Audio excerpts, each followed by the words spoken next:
Bonjour à tous. Aujourd'hui, l'unité indispensable. Je leur ai donné la gloire que tu m'as donnée afin qu'ils soient un comme nous sommes un. Jean 17 au verset 22. Notre grand besoin, c'est l'unité. Nous ne pouvons pas nous passer d'une seule âme. Le Seigneur nous appelle à nous unir en harmonie avec la vérité biblique. Ceci devrait être constamment répété dans la famille et dans l'Église. Le Christ a dit: « J'agis selon l'ordre que le Père m'a donné. » Jean 14, verset 31. Il est venu en ce monde parce que le Père lui avait confié une mission. Il est venu pour combler l'abîme que le péché avait creusé entre Dieu et l'homme. Il fallait assurer une réconciliation, une union de la nature divine et de la nature humaine. Le Christ sanctifierait tous ceux qui croiraient en lui. Dans le don du Christ à notre monde, Dieu a accordé à chacun le pouvoir de vaincre le mal.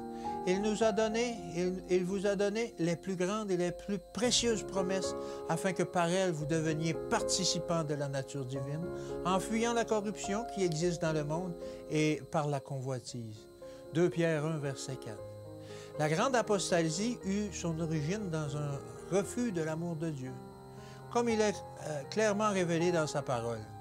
Les dispositions nécessaires furent alors prises pour que l'homme déchu reçoive une puissante révélation de l'amour de Dieu et qu'il ait l'occasion de renouveler sa fidélité à Jéhovah. Car Dieu a tant aimé le monde qu'il a donné son Fils unique, afin que quiconque croit en lui ne périsse point, mais qu'il ait la vie éternelle. Vous connaissez ce verset, Jean 3, 16. « Je donne ma vie pour mes brebis. » Chapitre 10, verset 15. Le pain que je donnerai, c'est ma chair que je donnerai pour la vie du monde. Chapitre 6, verset 51. C'est là une révélation de la puissance capable de sauver parfaitement. Dieu est lumière et amour.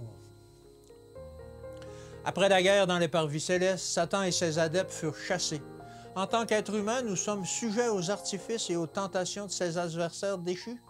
Et à moins que nous ne soyons protégés par la puissance du Christ, nous serons certainement entraînés par les sophismes sataniques dont le monde est inondé. Notre sécurité, c'est de nous appuyer non sur la force humaine, sur le bras de chair, mais sur le bras divin. Ceux qui sont participants de la nature divine ne seront pas séduits par Satan. Chacun sera mis à l'épreuve. Des hommes faisant profession de christianisme obtiendront des postes de confiance comme bergers ou troupeaux de Dieu. Nous appartenons à Dieu. En Jésus-Christ, nous devons voir notre modèle. Il faut enseigner à chaque âme de ne pas considérer ses semblables, mais le Christ, le chef et le consommateur de la foi. Que Dieu vous bénisse et qu'il vous garde, et à demain.